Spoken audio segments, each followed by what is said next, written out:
একদম ক্ষীৰ যে বনাই আছে সেইটো এটা হেৰি হয়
যথেষ্টখিনি ভকত আহিছে।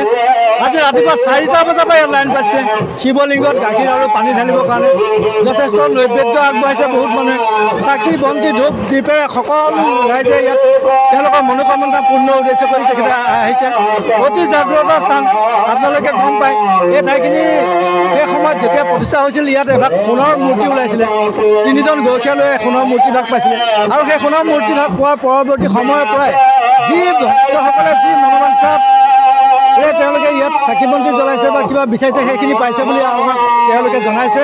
আৰু তেতিয়াৰ পৰাই এই স্থানখন যথেষ্টখিনি ৰাইজৰ সমাগমেৰে যথেষ্টখিনি উজলি আছে। আচলতে তেনেকুৱা কথা নহয়, আমাৰ এই শিৱ ভক্তসকলৰ প্ৰতি বছৰতে বাঢ়ি আহিছে। আমি এটা কথা অনুভৱ কৰিছোঁ, যি শ্ৰাৱণ মাহ আছে, শাওণ মাহত প্ৰত্যেকটো সোমবাৰত কমেও 400-500খন শৰাই হয়। গতিকে 400-500খন এই শুদ্ধ মন্দিৰটোৰ কাৰণে কমটি নহয়। আজি গম পাইছে যে যোৱাকালি 188খন শৰাই হৈছে, আজি প্ৰায় 400 পাৰ হৈ গৈছে আৰু এতিয়াতো বহুত সময় আছে। গতিকে ভকতসকল আহিছে। গতিকে সমগ্ৰ লখিমপুৰ জিলাৰে বিভিন্ন স্থানৰ পৰা ভকত বৈষ্ণৱসকল ইয়ালৈ আহিছে। নিশ্চয় তেখেতসকলৰ কিবা নিশ্চয় আশা আছে, সেই আশাখিনি প্ৰভু ভোলানাথে পূৰ্ণ কৰে, সেয়ে আমাৰ আশা কৰিছোঁ। আজি যথেষ্ট অলৌকিক কাহিনী আছে।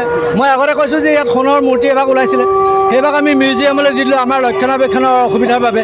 তাৰ পৰৱৰ্তী সময়ত প্ৰথমবাৰৰ কাৰণে ইয়াত যিখন ভাওনা পাতিছিলে, সেই ভাওনাৰ দিনাখন আমি গম নোপোৱাকৈ ইয়াত এটা মস্ত সাপ সোমাই আছিলে, লিংগত পূৰা মেৰ খাই আছিলে। আমাৰ পূজাৰীজনে সোমাবলৈ ভয় কৰিছিলে, কিন্তু তেওঁ একো নাই, মহাদেৱৰ নাম সুমন কৰি পেলাই তেওঁ গৈ সেই লিংগত পানী দিছে, সৰ্প একো কোৱা নাই। আৰু আচৰিত কথা, ভাওনা শেষ হোৱাৰ শেষ মুহূৰ্ততে আমি গৈ কিন্তু তাক সৰ্পভাগ দেখা নাই। ইয়াৰ উপৰিও কি হৈছে, আমাৰ এই ঘৰটো যেতিয়া অতিথিশালাটো নিৰ্মাণ চলি আছিল, সেই সময়ত আমাৰ টকা পইচা নাছিল। সেই নিৰ্মাণ কাৰ্যৰ কাৰণে আমাৰ যথেষ্ট ইটাৰ অভাৱ আছিল। আমাৰ এখন ইটাৰ গাড়ী ড্ৰাইভাৰ আহি পেলাই আমাক কৈছে যে বৰ ডাঙৰ কথা হ'ল, এই মোৰ গাড়ীখনৰ সন্মুখত এটা সাপ ৰৈ আছে। তেওঁ নামি আহিলে সাপটো দেখা নাযায়, কিন্তু তেওঁ গাড়ীত উঠিলে আকৌ সাপটো দেখে। তেওঁ যেতিয়া ইয়াত ইটা নমাই দিছে তাৰপিছত কিন্তু সাপটো আৰু দেখা নাই। গতিকে তেনেকৈ ইয়াত ইটাবিলাক আহিছে, বিভিন্ন তেনেকুৱা ধৰণৰ কাৰ্যসূচী হৈ আছে। ইয়াত শিৱ মহাযজ্ঞ অনুষ্ঠিত হ'ব। সেই যজ্ঞ অনুষ্ঠিত কৰিবৰ কাৰণে আমি আমন্ত্ৰণ কৰিছোঁ শ্ৰী শ্ৰী মাহাৰা সত্ৰৰ সত্ৰাধিকাৰ মানিক গোস্বামী প্ৰভুক। সেই পূজা 6:30 বজাৰ পৰা ইয়াত বিধিগতভাৱে ইয়াত হ'ব আৰু খুব সম্ভৱ ৰাতি 1টা বা 2 বজাৰ ভিতৰত এই পূজা সম্পূৰ্ণ কাৰ্যসূচী শেষ হ'ব। মানে মহাশিৱৰাত্ৰি উপলক্ষে আমি সমগ্ৰ অসমবাসী আমাৰ লখিমপুৰ জিলাৰ পৰা অসম অৰুণাচলৰ সীমান্ত বান্দাৰদাৰ সমীপত পথালিবাৰত অৱস্থিত আমাৰ এই শান্তি শিৱ মন্দিৰ, আমি এই শান্তি শিৱ মন্দিৰৰ পৰা আমি সমগ্ৰ মানে অসমৰ সকলো সদস্য ভক্তপ্ৰাণ বৈষ্ণৱ আমি জয়তে শতকোটি প্ৰণাম জনাইছোঁ। আমাৰ ইয়াত কথাটো হ'ল কি, আমাৰ ইয়াৰ কথাটো হ'ল যে আজিৰ পৰা 37 বছৰ বয়সৰ আগতে এই ইয়াৰ কাষতে এটা বিল আছিলে, সেই বিলখনৰ কাষতে আপোনাৰ এনেকুৱা হৈছে এটা সোণৰ শিৱ মূৰ্তি উদ্ধাৰ হৈছিল আৰু যিদিনা সেই শিৱ মূৰ্তিটো উদ্ধাৰলৈ আমাৰ প্ৰশাসন ব্যৱস্থা আহি পেলাই ইয়াত ব্যৱস্থা কৰিলে, ইয়াতে প্ৰতিষ্ঠা কৰি পেলাই সেইটো মানে বিভাগীয় জেগাত লৈ গ'ল। লৈ যোৱাৰ পিছতে ইয়াতে মানে এনেকুৱা হ'ল যে মানুহে ইয়াত আহি পেলাই সম্পূৰ্ণ আশা অভিলাষ লৈ পেলাই ইয়াত কৰে।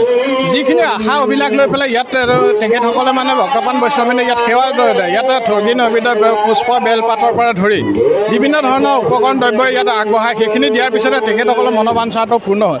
তেখেতসকলৰ মনোবাঞ্ছা এনেকুৱা পূৰ্ণ হয় যে যিটো পূৰ্ণতাৰ ফলত তেখেতৰ ফলপ্ৰাপ্তি হৈছে। মানে এটা মঠ মন্দিৰ বা এটা নামঘৰ ভক্তৰ অবিহনে কেতিয়াও প্ৰাণ পাই নুঠে।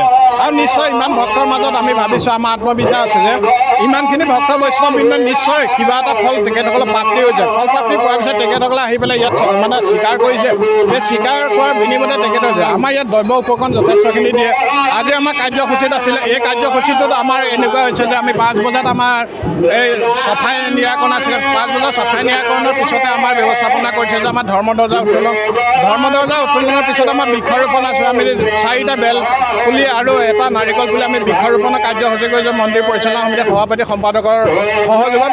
তাৰ লগতে আমাৰ সহযোগিতা ৰাখিছে যে আমাৰ শিৱ গীতা পাঠ এয়া আপোনালোকে শুনি আছে, শিৱ গীতা পাঠ চলি আছে। শিৱ গীতা পাঠ যদিও চলি আছে, আমাৰ নামৰ সেৱা কৰাৰ লগে লগে আমাৰ যিখিনি দ্ৰব্য উপকৰণ যিমান ভক্ত আছিল, আমি প্ৰায় 10:30 বজাৰ লগে লগে আমি সকলো ভক্তপ্ৰাণ বৈষ্ণৱবৃন্দক আমি এই ব্যৱস্থাপনাটোৱে ঘূৰাবলৈ সক্ষম হৈছোঁ।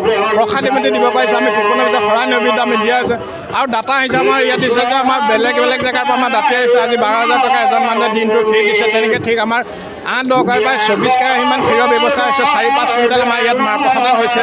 প্ৰায় 700-800 মানে আমাৰ ইয়াৰ মন্দিৰটো কৰ্মকৰ্তাসকল ইমান সুন্দৰ, ইমান যুঁজাৰু, ইমান শক্তিশালী যে তেখেতসকলৰ নিষ্ঠা আৰু সাধনাৰ বিনিময়তে সকলো ভক্তপ্ৰাণ বৈষ্ণৱবৃন্দ অন্তৰখনত মনত মানে পবিত্ৰ হয় আৰু চুই যায়। যিটো চুই যোৱাৰ কাৰণে আজি এই মন্দিৰটো এটা জনসমুদ্ৰত পৰিণত হৈছে বুলি আমি আপোনালোকৰ লাইভ টেলিভিছন ৰাজু বৰাই আপোনালোকক দেখাব যে এনেকুৱা এটা প্ৰবল সোঁত হৈছে, জনসোঁত হৈছে। ঠিক আমাৰ 5:30 কি 6 মান বজাৰ পৰা আমাৰ 3জন পুৰোহিতে ইতিমধ্যে পুষ্প নিৰ্মালি দিও আমাৰ এতিয়ালৈকে হয়তো আপোনালোকে এই ছাইডত দেখিছে যে ইমানখিনি ভক্তৰ ভিৰ আছে। আমাৰ 2টা কেবিনৰ ব্যৱস্থা কৰিছে, প্ৰসাদ ক্ষীৰ দিয়াৰ ব্যৱস্থা। আমাৰ শৰাই কুপনৰ কাৰণে এটা দিয়া আছে। আমাৰ এখন আসনত আকৌ শৰাই নৈবেদ্য ল'বৰ কাৰণে আমি বিভিন্ন জেগাত বিভিন্ন ধৰণৰ ব্যৱস্থাপনা কৰি এই কৰাটো একমাত্ৰ কথা হ'ল যে ভক্ত বৈষ্ণৱসকলে ভাল পোৱাৰ কাৰণটো হ'ল যে এই মন্দিৰত যিমানসকল ভক্ত মানে আমাৰ কৰ্মকৰ্তা আছে তেখেতসকলে নিষ্ঠা সহকাৰে ইমান সুন্দৰভাৱে ইয়াত কামটো কৰে যে যাৰ ফলত ৰাতি ভকত বৈষ্ণৱ আৰু ইয়াত আহিলে সম্পূৰ্ণ বৃদ্ধি পায়। আমাৰ 5-7 বজাৰ লগে লগে ইয়াত শ্ৰী শ্ৰী মাহৰা সত্ৰ সত্ৰাধিকাৰ মালিক চন্দ্ৰ দেৱগোস্বামী ডাঙৰীয়া প্ৰভুৱে আমাৰ 108টা বেলপাত আৰু 108ডাল অংশৰে আমাৰ শিৱ যজ্ঞ, যিটো শিৱ পূজা বুলি কয়, আচলতে আমাৰ ইয়াত যজ্ঞ হয় ভালেগি বছৰ পৰা। সেই যজ্ঞ আমাৰ মালিক চন্দ্ৰ গোস্বামীদেৱে কৰিব আৰু তাতে আমাৰ সংকল্প ব্যৱস্থা আছে। তাতে আমাৰ এতিয়া এনেকুৱা হয় আমাৰ জিলাৰ বিভিন্ন জেগাৰ পৰা তথা অসম অৰুণাচলৰ সীমান্ত আমাৰ ইয়াৰ পৰা আহে, নাহৰলগুন, ইটানগৰ, গংগানগৰ পৰা, সদৌ ধেমাজিৰ পৰা, চিলাপথাৰৰ পৰা আহে। আমাৰ বিভিন্ন জেগাৰ পৰা ভক্তপ্ৰাণ বৈষ্ণৱবৃন্দ আহি পেলাই আমাৰ ইয়াত আহিছে। তেখেতসকলে কেনেধৰণৰ ভক্তৰ মানে ফল প্ৰাপ্তি হৈছে আপোনালোকৰ মিডিয়া জগতে যদি 2 এজন ভক্তপ্ৰাণ বৈষ্ণৱৰ লগত আপোনালোকে সাক্ষাৎকাৰ কৰে